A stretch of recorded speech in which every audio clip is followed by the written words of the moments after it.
Bonjour ou bonsoir à tous et à toutes et bienvenue sur Planète Hello, le podcast voyage de la rédaction de Lucarne Opposée. Alors, quel est le principe de ce podcast si vous ne le connaissez pas? C'est tout simple, on va vous inviter à nous suivre dans l'une des villes de la planète Hello. Voilà, le concept est posé, il est simple, et donc pour cela on va prendre le temps de se poser sur place, d'évoquer la culture locale avant évidemment de s'intéresser à la façon dont on y vit le football et dont on peut la vivre si l'on y va. Vous l'avez compris, donc l'heure est au voyage. Et pour ouvrir la saison 2 de ce podcast, on va vous inviter à un petit séjour en Colombie puisque nous allons nous rendre dans sa capitale, Bogota. Et notre guide, vous l'aurez évidemment deviné si vous êtes des habitués de Lucarne Opposée, notre guide, ce sera le cafetero de la rédaction. L'homme qui vit justement à Bogota, Pierre Gerbeau. Salut Pierre, comment vas-tu? Salut Nico, bonjour à tous, ça va très bien, merci.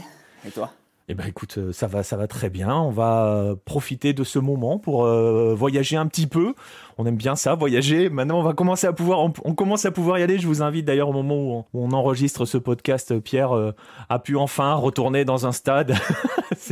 Ça manquait finalement cette histoire-là. Donc je vous invite à aller lire son inside sur le site. Ça fait du bien de retourner dans les stades et donc on va essayer d'initier une nouvelle phase voyage. On va donc avec toi partir à la découverte de Bogota, cette ville qui a été fondée au XVIe siècle, quand même, 16 août 1538, si j'ai bien pris mes notes. Une ville qui a eu plusieurs noms au cours de son histoire, et dont l'histoire, justement, voudrait que ce nom Bogota soit hérité de Bacata, appellation qui avait été donnée par les Indiens de la zone qui y vivaient, et qui signifie, alors il y a deux écoles, peut-être que tu pourras nous en dire plus, Pierre, il y a deux écoles, soit ça signifie la fin des champs, soit la fille des Andes, vous choisissez, je préfère le deuxième, je vous avoue, mais bon... Voilà pour Bogota, si vous en avez l'habitude, si vous êtes des fidèles de Planète Hello, vous savez comment on débute quand on vous présente, quand on vous emmène dans une ville, on débute par vous présenter la ville elle-même. Lorsqu'on débarque à Bogota, Pierre, il faut s'attendre à quoi notamment en termes de climat et de géographie? Quand vous venez d'Europe, c'est un petit peu particulier. Vous comprenez assez rapidement où vous mettez les pieds. Déjà, vous survolez rapidement les Andes. Donc c'est quand même un paysage assez atypique. On n'a pas l'habitude de ces immenses montagnes non enneigées.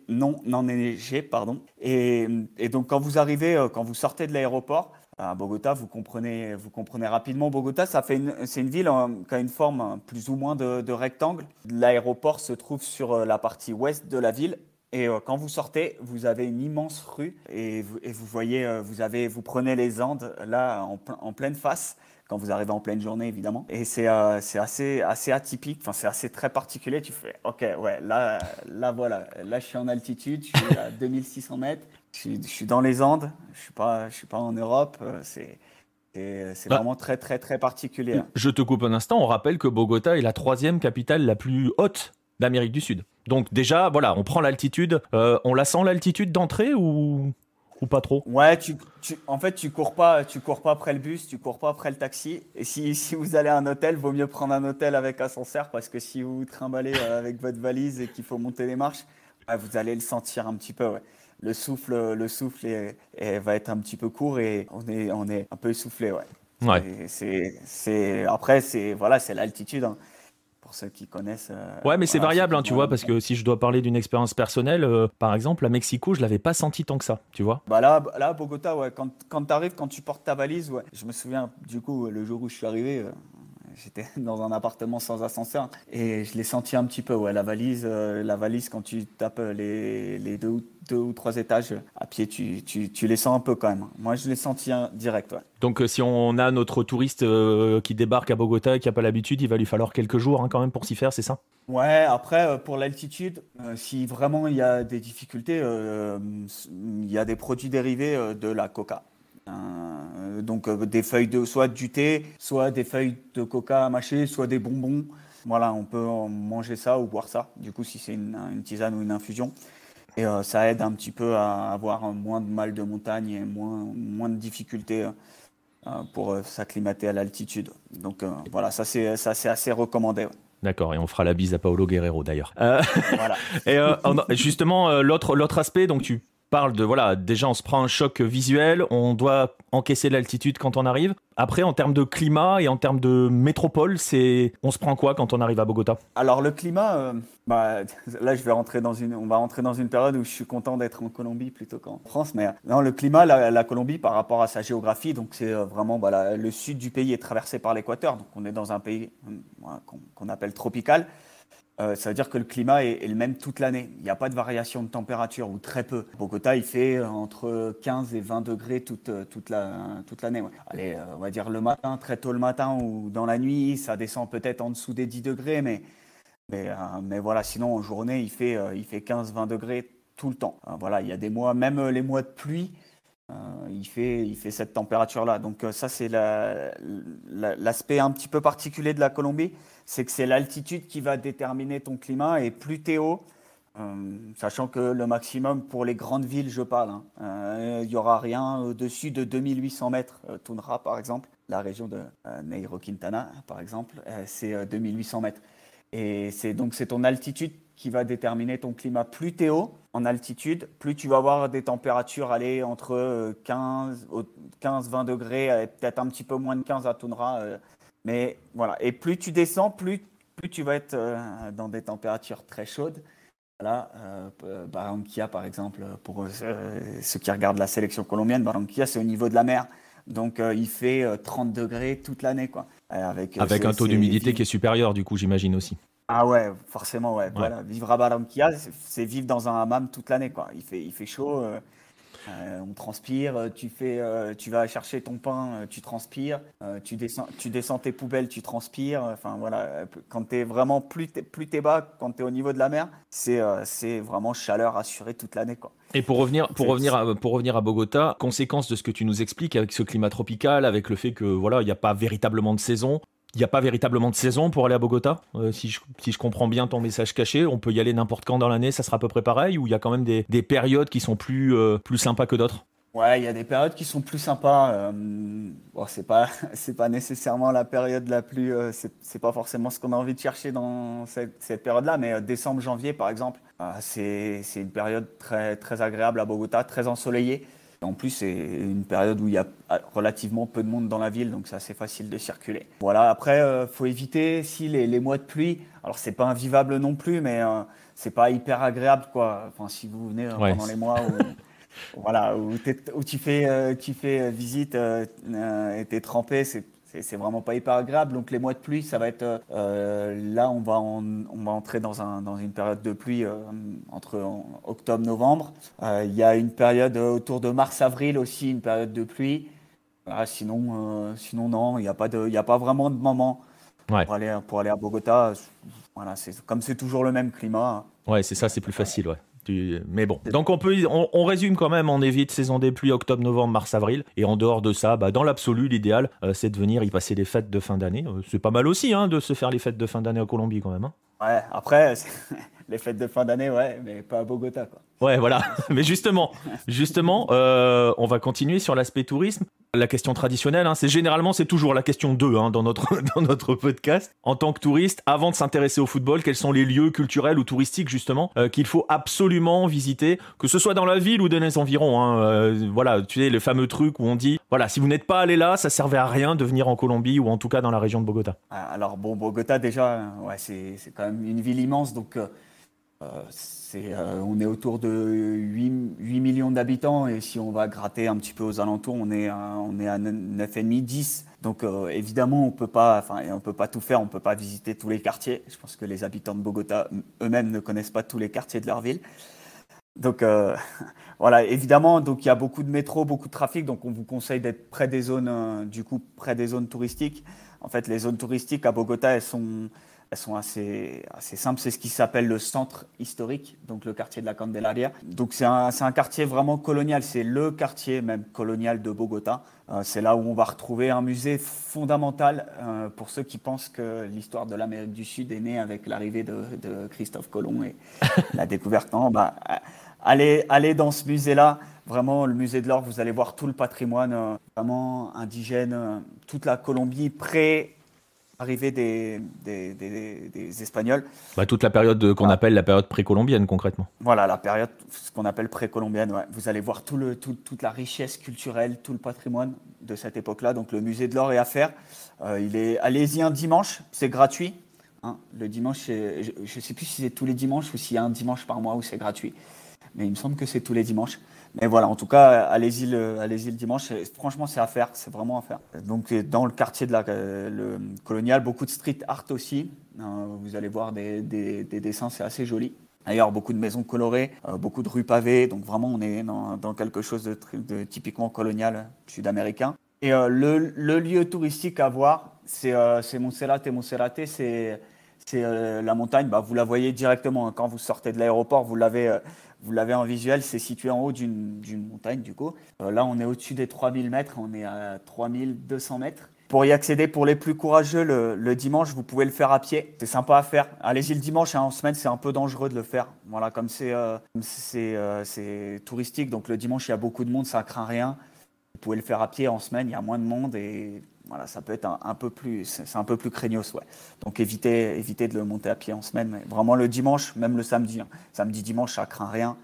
Voilà, en fait, ça vaut vraiment le coup. faut y aller quand il y a du monde, quoi. Faut pas y aller seul, en gros, ce que tu es en train de dire. Enfin, on peut y aller seul, mais quand il y a du monde, quoi. Faut surtout éviter la semaine. Oui, voilà, c'est ça. Faut suivre Voilà, la c'est foule. pas nécessaire. Voilà, faut suivre la foule. C'est pas nécessaire d'être accompagné par un guide ou quoi. C'est juste, Ouais. voilà, faut y aller quand il y a beaucoup de monde.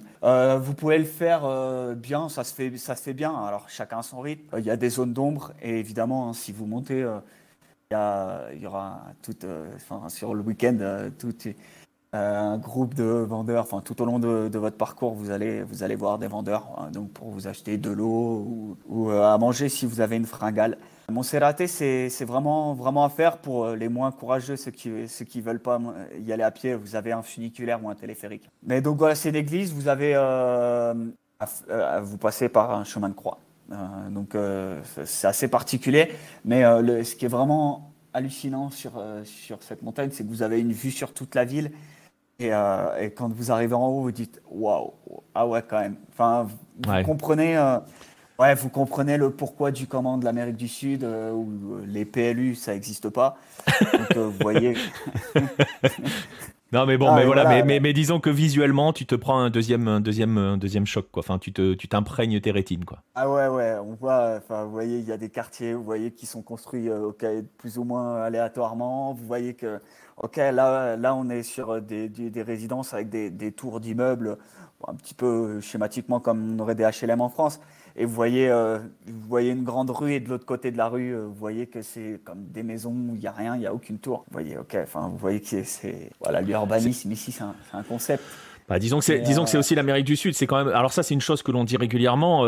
Il me semble qu'on l'avait déjà dit quand on avait évoqué Lima, et ça, c'est quelque chose qu'on va pouvoir dire à peu près dans toutes les villes.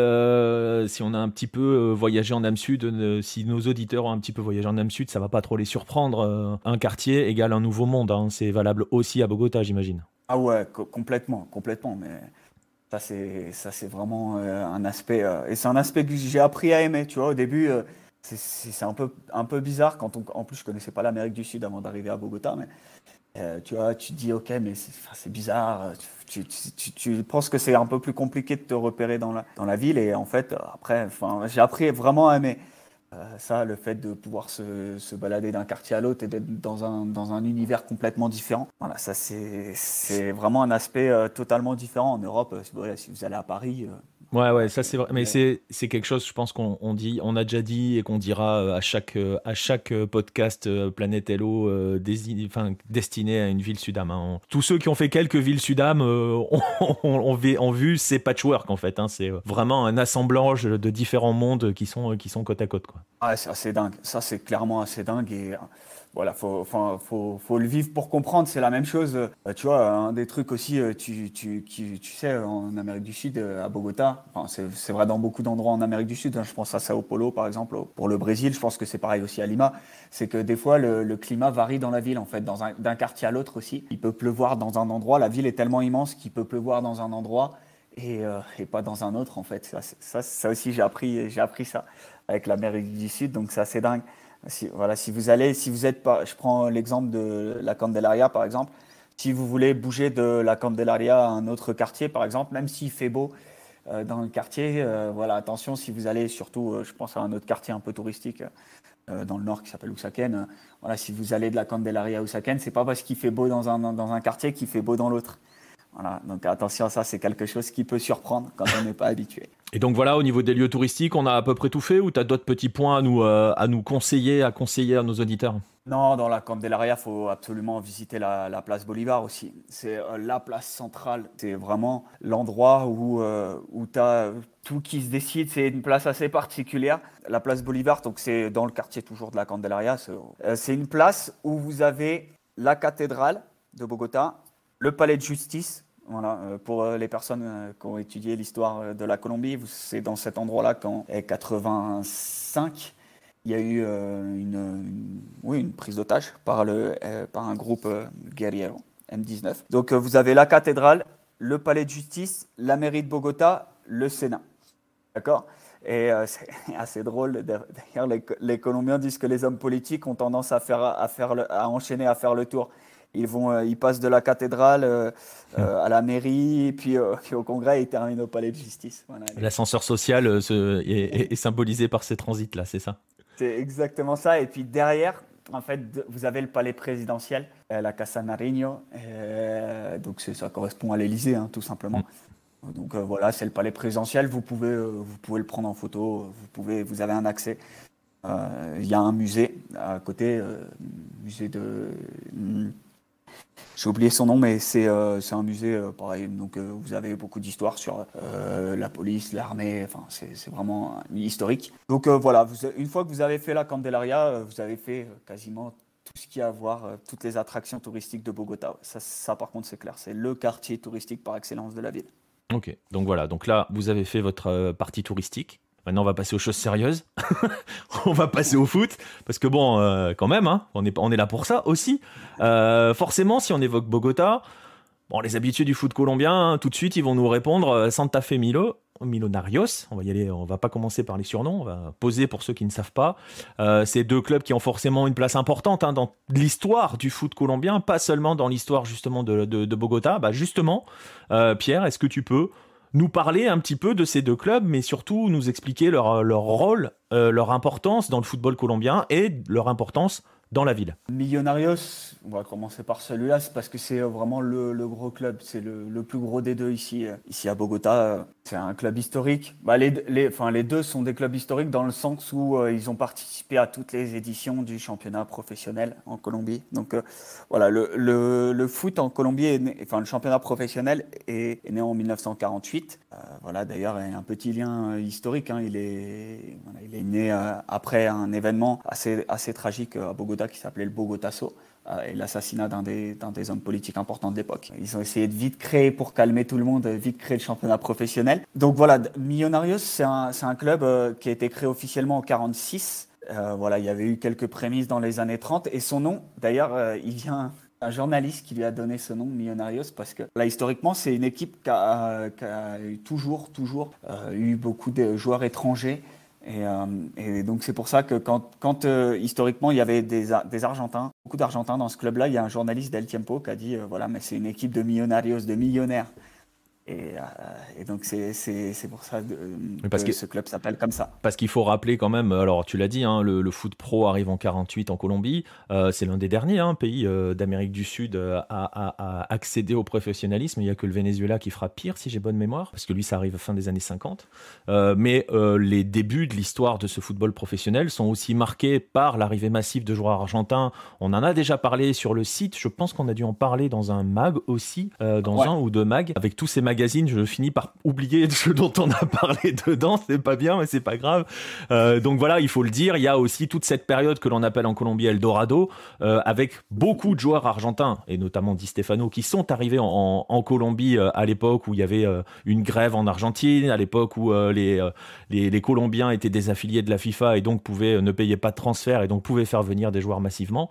Ces clubs-là se sont aussi construits là-dessus, Millonarios en particulier. C'est aussi cela qui a fait grandir très très vite ces clubs-là. Ouais, t'as parlé de Di Stefano. Il y a aussi, alors Di Stefano a eu un rôle fondamental. Il fait partie, c'est dans un mag. Je vous invite à lire sur le Ballet Azul. Exactement.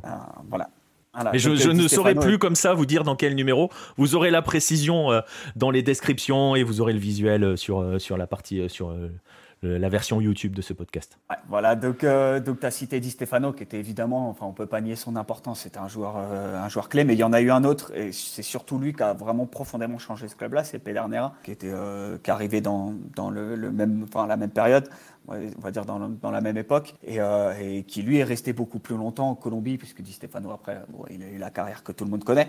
Voilà, lui Pedernera est resté en Colombie, il a entraîné Millonarios et il a été voilà important, fondamental pour Millonarios évidemment, après pas que, mais c'est vraiment quelqu'un de très très important, c'est une idole ici du club et voilà il a été entraîneur, etc. Donc c'est vraiment Millonarios, c'est un club qui a toujours en tout cas au début basé ses succès sur des joueurs étrangers. Dans le premier championnat ils sont 8 étrangers, il y a 3 Argentins, 4 Uruguayens, enfin, voilà, l'entraîneur évidemment au début était uruguayen, donc Millonarios c'est un club qui s'est vraiment voilà, basé au début, surtout au début, hein, même un petit peu par la suite, mais voilà, sur ces étrangers-là.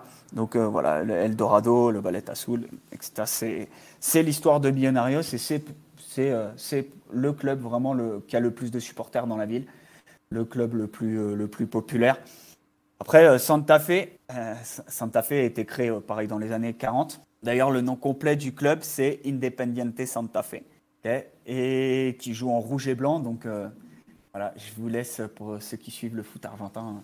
Voilà, Independiente Santa Fe, un club en rouge et blanc. Je vous laisse deviner quelle est l'influence. Ouais, même si les tenues sont liées à celles des Cardinaux, hein, d'où leur surnom. Hein. Ouais, mais bien sûr. Mais après, le nom, en tout cas au moment de la création du club, il y a eu l'influence de ce club-là. Santa Fe, c'est le premier champion professionnel en Colombie. C'est quelque chose sur lequel il joue beaucoup. Santa Fe, primer campeón.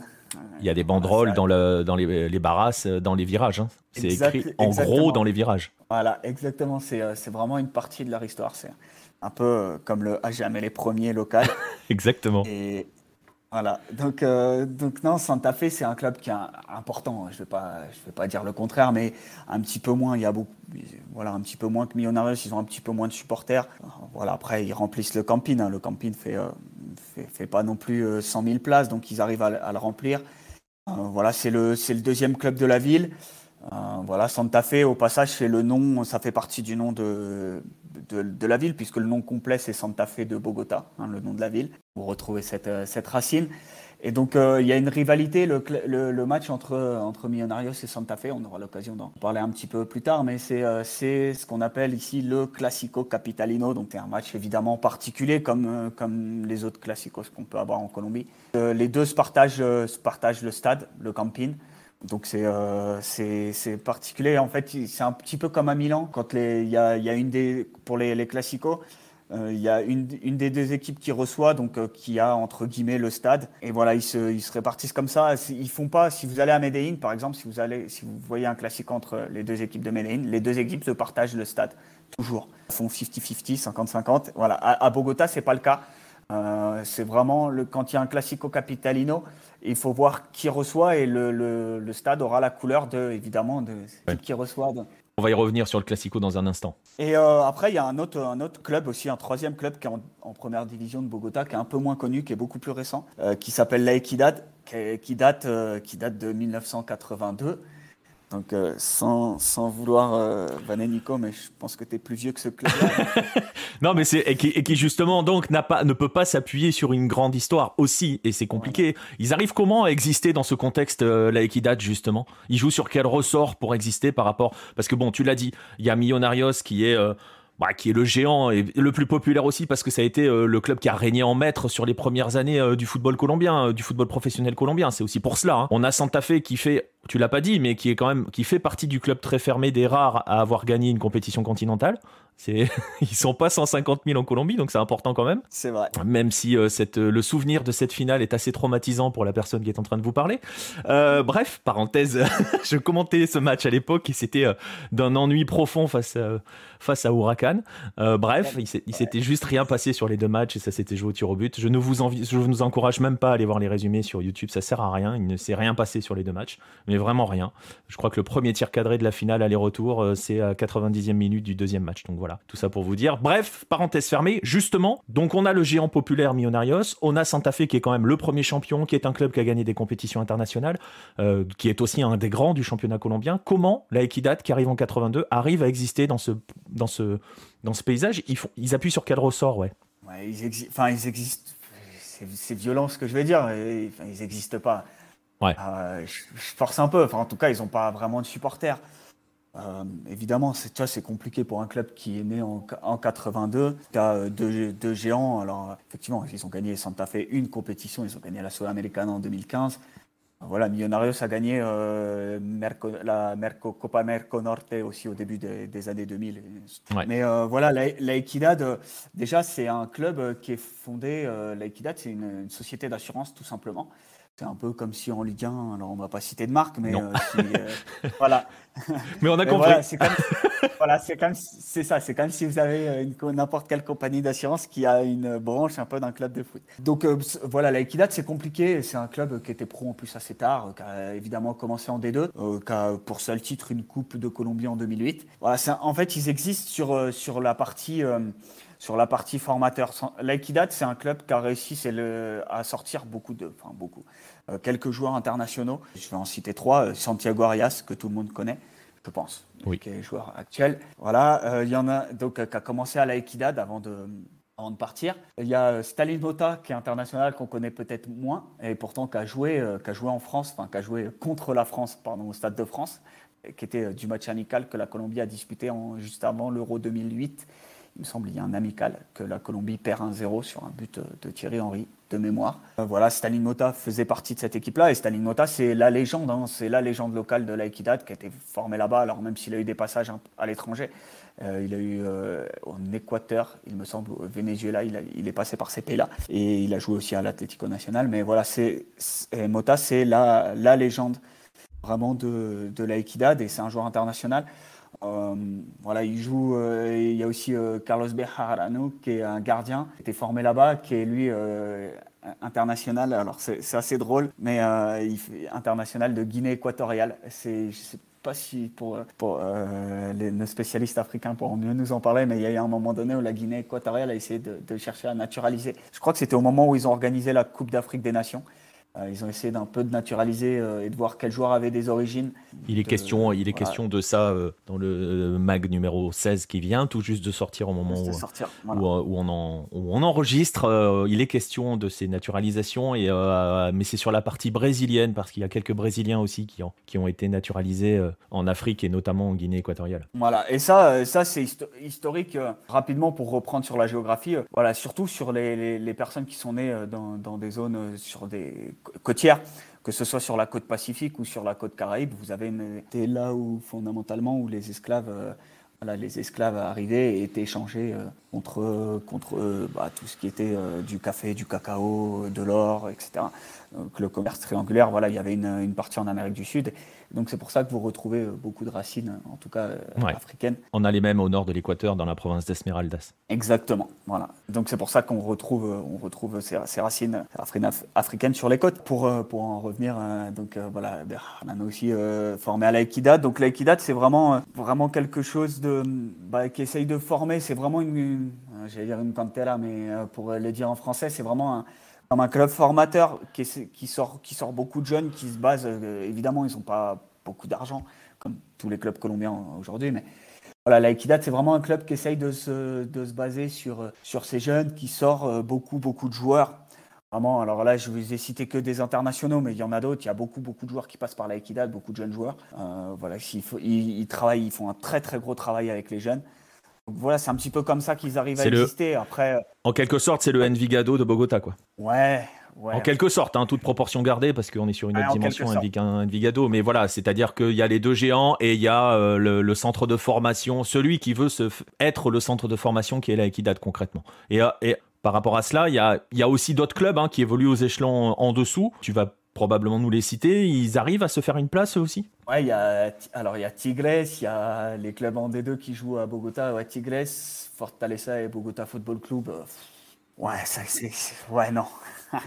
non, juste ici, c'est assez marrant pour. Je sais pas s'il y a des supporters du PSG qui nous écoutent, mais voilà, si vous voulez des nouvelles de Cardetti, hein, il entraîne aujourd'hui le Bogota Football Club en D2 colombienne. D'ailleurs, il fait un boulot assez remarquable. Hein. Il va peut-être monter avec ce club-là, ce qui serait. Il me semble que ce serait la première fois que ce club, s'ils arrivaient à monter, ce serait la première fois dans leur histoire qu'ils évolueraient en D1. Mais non, c'est des clubs qui n'existent pas. Enfin, ils ont pas de supporters, les stades sont vides. Et encore, ils jouent pas au camping, ils jouent au deuxième stade de la ville, le Techo. Mais non, c'est des clubs qui n'existent pas. Enfin, ils n'ont pas vraiment d'histoire, ils n'ont pas vraiment de supporters. C'est difficile. Vraiment mineurs. C'est difficile d'exister dans l'ombre des géants. On va juste faire. Tu l'as évoqué, une petite parenthèse, parce que je sais que tu me l'avais noté sur la feuille. Il faut absolument qu'on en parle. Pour nos touristes foot, ça vaut le coup d'aller jeter un œil au Techo, non? Ouais, si vous allez peut-être plutôt la Equidad, vous verrez un match un peu plus agréable. Mais ouais, c'est assez drôle. C'est un stade qui est construit juste à côté d'un parc d'attractions, qui s'appelle Mundo Aventura. Donc dans ce stade, déjà la première chose, si vous faites chier, vous voyez, et d'ailleurs c'est assez marrant, on le voit à la télé. Vous voyez le bateau pirate faire des loopings à côté. Donc ça, quand vous êtes au stade, c'est assez n'importe. Vous voyez ça, c'est n'importe quoi. Et l'architecture de ce stade aussi, c'est n'importe quoi.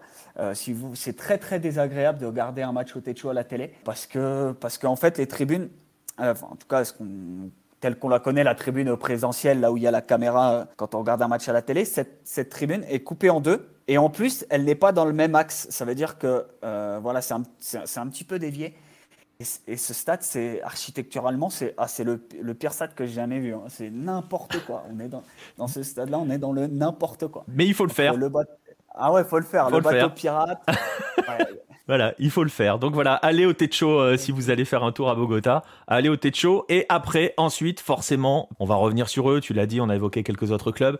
Mais voilà, il y a les deux géants et donc forcément, le grand rendez-vous, c'est le Classico Capitalino. C'est forcément, j'imagine, le match qu'il faut absolument faire. Enfin, absolument faire. C'est-à-dire que si on peut choisir ces dates, on a dit il n'y a pas vraiment de période, mais si on a moyen de viser un moment où il y a le Classico, c'est quand même peut-être la meilleure idée du monde. Et ça ressemble à quoi justement Bogota, un jour de Classico? Ouais, tu as cité le Classico, le Classico Capitalino, surtout Millonarios, moins Santa Fe, mais Millonarios a d'autres Classicos. Hein. Si vous allez voir un Classico contre l'América ou un Classico contre l'Atlético Nacional, c'est aussi une bonne idée. Si vous voyez, c'est pas Millonarios Santa Fe, c'est Millonarios Atlético Nacional ou Millonarios América, ça reste une bonne idée. Hein. Donc voilà, c'est un truc à vous conseiller. Alors le Classico Capitalino, c'est en plus maintenant il y a la Fecha des Classico, donc on a deux Classicos par semestre. C'est un petit peu particulier.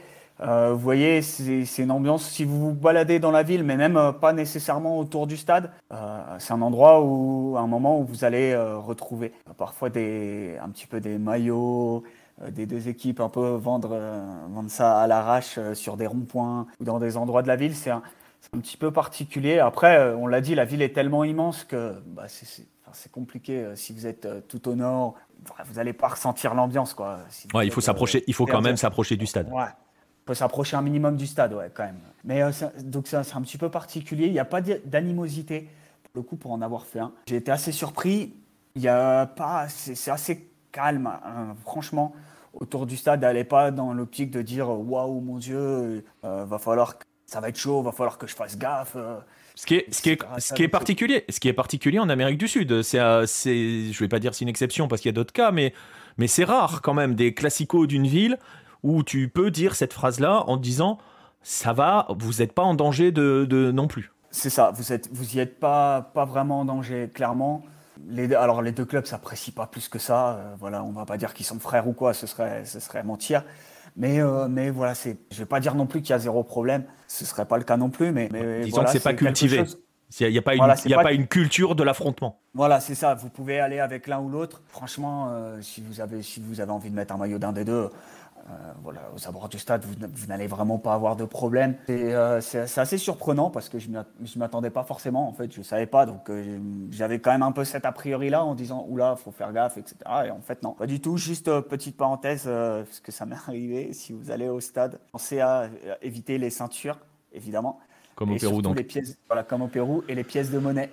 Aussi, ça m'est arrivé une fois où bah, tu te fais fouiller par les flics. Ah, t'as de la monnaie, ok, tu peux pas rentrer avec ça, donc bon bah tiens, vas-y, ça te fera ton café. Et donc voilà, évitez évitez les pièces de monnaie. Donc si vous y allez, Ouais, mais voilà, évitez c'est les monnaies. important de le dire, hein. Donc, c'est comme Alima, hein, rappelez-vous, hein. Et je vous invite à aller l'écouter. C'était le tout premier de Planète Hello. Justement, Romain nous expliquait pas de ceinture. Ah, sinon, on vous l'enlève, hein, concrètement. Ouais. Donc Après, voilà. t'as un petit carton hein, où on dit laissez-la dans le Ah, on la carton et vous retrouve? la récupérez. Parce que Lima, Non, c'était pas garanti, hein. non, non, tu la retrouves pas Ouais, voilà. évidemment. Ok, donc pas de ceinture. Voilà. Mais bon, donc Voilà. pour en revenir justement, pour en revenir au Classico, donc il faut vraiment s'approcher du stade, hein, pour véritablement sentir l'atmosphère. Tu nous l'as dit. On n'est pas forcément dans un état de guérilla urbaine. Ça, c'est important de le préciser aussi parce qu'on l'a vu sur d'autres classicos. Bah voilà, hein, tu vas pas, tu vas pas jouer, hein, tu joues pas à ça. Quand tu vas voir certains classicos sud-américains. Donc là, dans ces cas-là, on n'y est pas, justement. On va aborder le thème suivant, puisqu'on est en train de s'approcher du stade, justement, que ça soit pour le classico ou pour un autre. Et d'ailleurs, tu nous diras, hein, si c'est différent pour le classico. Lorsqu'on va arriver sur un jour de match, bah, la première question, c'est la question habituelle, hein, qu'on pose à ce moment-là.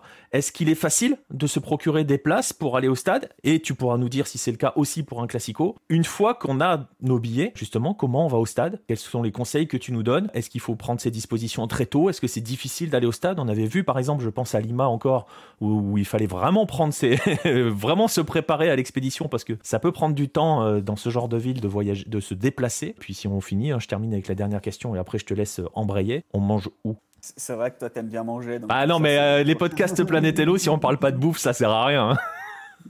Ouais, après, juste pour revenir avant de répondre à tes questions, Cyril, par rapport à ça, en fait, je vais pas dire qu'il y a pas, enfin, faut pas croire non plus que c'est open et qu'il se passe jamais rien. Et voilà, il y a eu des incidents très graves et donc qui ont engendré des morts, mais ça s'est pas vraiment passé aux abords du stade. C'est un petit peu plus comme ça peut être des fights entre barrasses. Ça peut aussi arriver malheureusement sur des zones vraiment très reculées du stade où tu as moins de présence policière et donc c'est vraiment pour le coup mauvais endroit, mauvais moment, quoi. Donc voilà, faut pas Mais croire c'est non plus toujours, qu'il y a zéro danger. non, mais c'est toujours la même notion. C'est un exemple que je donne toujours quand j'évoque l'Amérique du Sud, notamment quand on me pose des questions là-dessus. C'est comme quand tu vas au ski et que tu fais du hors-piste. Tu prends tu prends des risques. Voilà. Voilà. Mais si tu restes Ouais. tranquillement dans les clous, un jour de classico, t'es pas en danger. Ouais, non, t'es pas en danger. Et bah, du coup, pour répondre à ta question, alors enfin, tes questions, est-ce que c'est facile de se procurer des places? Ouais, ça va, c'est pas très difficile. Alors ça, je sais que il me semble que ça a changé depuis la pandémie. En tout cas pour certains clubs. Avant, c'était pas les clubs qui géraient leur billetterie, passaient par des entreprises. Et on en profite pour saluer la Fédération colombienne de football, hein, qui s'est fait pincer pour un cartel de revente de billets. Et on en avait parlé dans un podcast, hein, justement, tous les deux. Exactement. Donc voilà, il y a des entreprises, c'est les entreprises qui gèrent les places. Et c'est pas très difficile de se procurer, en tout cas pas dans les virages. Alors si vous allez dans les virages, ça peut être éventuellement un peu plus compliqué. On va vous demander votre identité. C'est interdit, il y a plus de restrictions, c'est interdit aux moins de 16 ans. Voilà, tu as encore plus de restrictions en théorie à l'entrée des stades. Enfin, voilà, les virages, c'est un peu compliqué. Mais si vous n'allez pas dans les virages, c'est assez simple. Donc vous passez par ces entreprises-là. Voilà, un C'est quoi classico. concrètement? Ils ont des plateformes en ligne, c'est ça? Ouais, ils ont des plateformes en ligne. Maintenant, tout se fait en ligne hein, avec la pandémie. Donc vous passez, vous commandez votre place et voilà, vous avez un QR code, vous pouvez l'imprimer tout simplement et rentrer avec votre place. Donc il n'y a rien d'impossible. Même pour un classico, c'est pas hyper compliqué de se trouver une place. Franchement, Ouais, voilà, parce que ça se fait. je te coupe 2 secondes encore. On l'a pas dit, mais c'est vrai qu'en Colombie, les stades sont rarement bondés, hein. Ouais, voilà. C'est pour ça que les affluences sont. Bah, pour les classicos, Ouais. ça peut être. Et Millonarios, c'est quand même assez bondé, hein. C'est pas le club. C'est pas le club qui a le moins d'affluence. Et donc, vous passez par ces plateformes-là. Alors, je sais pas si on a besoin de citer des marques, Tu mais peux les citer, hein, voilà. vas-y, hein. Ouais, il y a Ticket Shop, par exemple, qui fonctionne, Tuboleta. Voilà, c'est des plateformes. Les clubs communiquent de toute façon dessus, hein. Ils disent voilà, pour vous procurer vos places, passez par cette plateforme-là et ils envoient un lien. Les clubs communiquent assez bien dessus. Donc voilà, si vous avez des difficultés, de toute façon, nous on est là pour ça aussi. Donc n'hésitez pas à nous solliciter, hein. Exactement. Voilà, donc si on peut vous renseigner, hein, si on peut vous aider, c'est avec grand plaisir. Donc se procurer des places, non, c'est pas très compliqué. Pour rejoindre le stade, franchement, et c'est pour ça que, encore plus si vous faites comme ça, il y a moins de danger, vous limitez les risques. Allez-y en taxi. Bogota, on l'a dit, c'est 8 à 10 millions d'habitants. Il n'y a pas de métro, donc c'est compliqué de se déplacer, vraiment. Mais concrètement, ça veut dire qu'il y a un trafic de fou. Ouais, il y a un trafic un petit peu de fou, mais C'est pas Mexico? c'est pour ça que ça dépend où vous êtes. Ouais, un peu comme à Mexico, en moins quand même. Bogota, Ouais, c'est c'est plus ça. petit que Mexico. Donc. Mais voilà, utilisez le taxi, vous avez le transport public qui existe, qui est le Transmilenio, hein. Romain avait parlé du bus, je ne sais plus comment s'appelle le bus à Lima, mais voilà, là c'est le même principe. Alors autour du camping, il y a vraiment une grande avenue qui passe qui s'appelle la NQS, hein, la NQS. Et donc le bus a sa voie. Donc voilà, ça évite, ça peut limiter le trafic, mais c'est compliqué quoi, parce qu'il faudrait prendre le bus qui passe par le camping et c'est pas, voilà, c'est pas nécessairement simple quoi. Ça peut ne pas vous arranger au final. Donc le plus simple, c'est vraiment de prendre un taxi. Voilà, ça coûte vraiment pas très cher. Alors, même chose, enfin, ça m'est arrivé une fois de traverser la ville en taxi et j'en avais eu pour l'équivalent de 10 euros. Donc voilà, essayez de traverser Paris du nord au sud en taxi. À mon avis, c'est un. À 10 euros, tu fais un feu, quoi. Non, mais c'est important de le préciser aussi que, Ouais. voilà, parce qu'il y a quand même beaucoup de villes. C'est pareil, j'imagine qu'il y a l'équivalent. C'est un peu comme au Brésil où on se déplaçait essentiellement en Uber aussi. J'imagine que c'est pareil. Voilà, ouais, taxi, il y a d'autres applications comme celle que tu as citée. Voilà, utilisez-les. Franchement, le taxi, c'est assez simple. À Bogota, en plus, ben, si vous savez comment ça marche, le taxi, vous évitez de vous faire enfler parce que, voilà, en fait, quand vous installez sur le siège, donc à l'arrière, sur votre banquette passager, vous avez comme un petit carton avec la tête du chauffeur avec son nom. Vous avez surtout, en fait, vous voyez le taximètre, il y a des chiffres. C'est pas comme ça dans toutes les villes de Colombie, mais à Bogota, c'est comme ça. Vous avez des chiffres et vous avez donc sur le tableau en carton, vous avez le chiffre et vous voyez à quel tarif ça correspond, en fait. Donc, si vous regardez le taximètre, vous regardez le carton, vous associez et vous voyez, vous pouvez voir à combien ça va vous coûter, en fait. Et voilà, après, il peut y avoir un surcoût si c'est le dimanche, si c'est la nuit, et ça, voilà, mais c'est un surcoût très, très limité. Ça va être un surcoût de 50 centimes Ouais, pour compter en euros. Donc, rien de, tu vois, rien de fou, ouais. voilà, rien. Ouais, rien de fou. Donc, voilà. Après, si vous habitez pas très loin, comme ce qui est mon cas, si vous habitez pas très très loin du camping, vous pouvez aussi y aller à pied, hein. Voilà, c'est assez simple de se repérer. Bogota, vous avez des rues un peu comme aux États-Unis où c'est quadrillé. Donc, voilà, il suffit. Oui. Voilà, en plus, vous descendez, vous suivez la foule pour le coup, parce qu'il y a des gens qui y vont à pied aussi. Ouais, Donc, mais ça peut être assez. concrètement, si on doit donner une fourchette large, je reviens, hein, tu disais donc soit à pied si on n'est pas trop loin ou en taxi. Si on est dans la ville, à l'opposé du stade, ça va être forcément le taxi. Et en gros, tu dirais, il faut combien de temps à prévoir pour aller au stade dans ces cas-là? Alors ça, je peux pas te dire. Difficile, ouais, c'est ça. Mais Ouais, donc, en c'est gros, impossible. concrètement, ça veut dire qu'il faut quand même prendre ses dispositions et partir assez tôt, c'est Ouais, ça? ouais, prenez vos dispositions. Après, tu l'as dit, les stades sont pas bondés, mais Ouais, voilà, même si vous allez à un classico, l'entrée, elle se fait quand même assez rapidement. Donc, c'est le plus chiant. Ce qui est le plus chiant, c'est vraiment le trafic parce que tu as beaucoup de circulation. Et le problème en Colombie, c'est que quand tu as un accident de la route, tu peux pas bouger les voitures. Ça veut dire que tu es obligé en fait, t'es obligé d'attendre la police enfin, ouais, que tout Transito, soit. enfin, voilà, la police vient, la police constate l'accident. Ça, c'est dans le cas où il n'y a pas de blessés, hein. La police vient, constate l'accident, les deux appellent leur assurance, ils prennent des photos, etc. Et on n'a pas le droit de toucher les véhicules. Donc vous imaginez le trafic, enfin les embouteillages que ça fait derrière. Voilà. Non, mais c'est la folie. Ouais, bah ouais, C'est non, mais pour ça, c'est la folie. ça bouge tout, concrètement, ça bouge tout. Donc, ouais. Bah voilà, c'est pour ça. Donc si je peux te dire, allez, t'en as 1 heure, mais je peux te dire, Mais allez, s'il y t'es a un à une accident, heure du ça peut te stade. prendre, ouais. Voilà, c'est ça. S'il y a devant toi, il y a deux voitures qui se rentrent dedans et que voilà, et que t'es bloqué, ben t'es bloqué quoi. Ah, prenez vos dispositions, c'est clair. Donc c'est pour ça que de toute façon, je vous conseille Ou installez-vous pas vraiment trop loin du pour le coup. camping. Ouais, voilà, mais l'est de la ville, c'est très bien, hein. Vous n'êtes pas très loin du quartier touristique, vous n'êtes pas très loin du camping. Voilà, l'est de la ville, Ouais, donc tout finalement, ce qui ouais, est. Bah, finalement, Ah non, mais c'est ça. Si on doit conseiller nos touristes qui veulent aller à Bogota, s'ils doivent aller chercher quoi que ce soit comme hébergement, autant viser l'Est, donc concrètement. ouais, l'est de la ville, les quartiers comme Chapinero, San Martin, ces quartiers-là. Mais Chapinero, c'est un gros quartier populaire hein, ici. C'est vraiment le quartier idéal hein, enfin, pour moi, c'est Ok. le quartier que je conseille aux touristes, ceux qui veulent faire du foot, et ceux qui veulent faire tourisme et foot.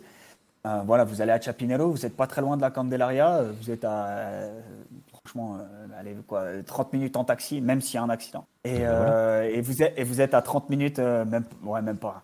Putain, chez moi en taxi, vous êtes à un 10 minutes, un quart Ouais, d'heure, ouais. quoi. Bon, bah voilà. Alors, Donc, vous avez votre lieu. La dernière question, Pierre, avant la toute dernière, celle que tu as pas, à laquelle tu n'as pas encore répondu. Mais je mange où manger, à Bogota? ouais.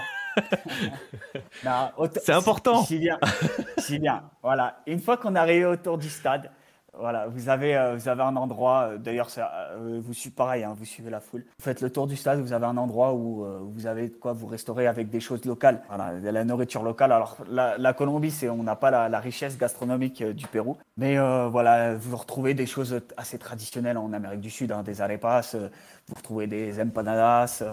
Bah, de la nourriture classique, ça coûte franchement pas très cher. Si vous voulez manger, vous pouvez aller pour 3-4 euros. Vous avez quoi prendre votre boisson et manger 2 ou 3 empanadas avant le match, histoire d'avoir le ventre bien rempli. Et voilà, c'est très bien. Pour aller autour du stade pour manger, voilà, c'est très bien. Après, la nourriture, la gastronomie colombienne, est pas, enfin, en tout cas, Ah, on n'est pas au Bogota est Pérou, ouais. pas, ouais, on n'est pas au Pérou, c'est pas exceptionnel. C'est pour les plus téméraires, ceux qui veulent goûter vraiment les choses locales, je peux vous conseiller la lechona. La lechona, c'est un cochon de lait, tout simplement qu'on a vidé et qu'on a fourré avec du riz et des petits légumes et qu'on a mis au four. Donc c'est pas mauvais, ça se mange très bien la lechona. C'est très bon, mais voilà, c'est pas non plus exceptionnel, c'est pas la richesse gastronomique péruvienne encore une fois. Voilà, vous avez après, si vous avez envie de découvrir et de manger d'autres choses sur la côte Caraïbe, on mange très bien. Poissons, fruits de mer, tout ça, on mange très très bien. Après, voilà, ça Ouais. reste la Colombie, donc voilà, Mais donc, sinon là, c'est mais pas l'Eldorado pour manger quoi. ouais, mais on va pas. Voilà. Et on évite de se fâcher en disant que l'arepa, c'est vénézuélien, c'est ça? Voilà, chacun a ses opinions sur la répa. Je ne rentrerai pas dans cette On polémique. est dans le même débat qu'avec le pisco entre les Péruviens et les Chiliens, donc. Donc Ouais. si on veut se faire quelques ennemis, il suffit d'arriver et de crier en disant que c'est vénézuélien. Je suis presque persuadé que des gens dans les commentaires nous diront bah oui, c'est vénézuélien. Voilà, je vous laisse lancer le débat si vous si vous écoutez sur YouTube notamment dans les commentaires. Enfin voilà. Donc voilà, vous l'avez vu comment aborder une journée de match. On vous a présenté les grands clubs de la ville, on vous a présenté la ville, on a fait le tour de ce Planète Hello. On va terminer avec la dernière question avec laquelle je conclus toujours cette émission qui s'intéresse à notre guide plus particulièrement. Donc il va s'intéresser à toi, Pierre, sur place. Ça fait un petit moment maintenant que tu y es, j'ai oublié depuis combien d'années, mais ça fait un petit moment, tu vas... 6 ans. 6 ans, oh Un là peu là plus là. de un peu plus de 6 ans, ouais. Ça nous rajeunit pas tout ça. On va conclure donc avec ton expérience personnelle. Quelle est la petite expérience personnelle que tu conseillerais, enfin voilà, si on veut vivre une vraie plongée dans le football à Bogota, est-ce qu'il y a des endroits à éviter par exemple ou pas? Ça n'a pas l'air d'être forcément beaucoup le cas en termes de foot, mais voilà, quelle est l'expérience que tu as envie de nous partager dans ta façon de vivre le foot à Bogota? Ah non, ouais, des zones à éviter, non, pas par rapport au foot. Alors évidemment, elle n'est pas dans les quartiers les plus, on va dire les plus dangereux, mais on va dire les plus défavorisés. Voilà, éviter, chercher le mot, ouais, éviter les quartiers les plus défavorisés de Bogota, évidemment. Il n'y a aucun intérêt à aller là-bas. Voilà, après, sinon, expérience personnelle, c'est particulier. Les classicos, évidemment, sont particuliers. Millonarios Santa Fe. C'est toujours un match à part. Voilà, il y en a eu beaucoup. Hein. On est au-delà des 300 hein, pour les Classicos. Donc c'est vraiment quelque chose d'historique. C'est vraiment sympa. Millos América et Millos Nacional. Il me reste à faire ces deux matchs-là au Campín. Voilà, pour vous dire, je ne sais pas si ces matchs-là sont peut-être plus dangereux que des Millos Santa Fe pour le coup. Voilà, donc, mais voilà, un Classico. Faites-vous un Classico Millos Santa Fe ou Santa Fe Millos, comme vous voulez. C'est vraiment une expérience agréable. Avec une préférence, tu l'as dit, hein, on peut le dire aussi, avec une préférence, si on doit le faire et si on a la possibilité de choisir un Mios Santa Fe plutôt qu'un Santa Fe Mios. Voilà. Ouais, c'est un petit peu mieux, je trouve, l'ambiance quand t'as Millonarios qui reçoit plutôt que Santa Fe. Je vais me fâcher avec tous les Santa Fe, mais désolé. On les invite à venir discuter avec nous, justement. Écoute, c'est ici qu'on va clore notre voyage et notre visite de Bogota. Merci Pierre de m'avoir accompagné dans ce voyage. Merci à toi, hein, Nico, avec plaisir. Et puis voilà, je vais vous laisser en vous encourageant à nous suivre sur les différents réseaux sociaux, Twitter, Facebook, Instagram, à venir interagir avec nous sur ceci. Je vous invite aussi à venir nous rejoindre et rejoindre notre communauté sur Discord, à vous abonner à nos différentes plateformes sur lesquelles vous êtes en train d'écouter ce podcast et notamment notre chaîne YouTube.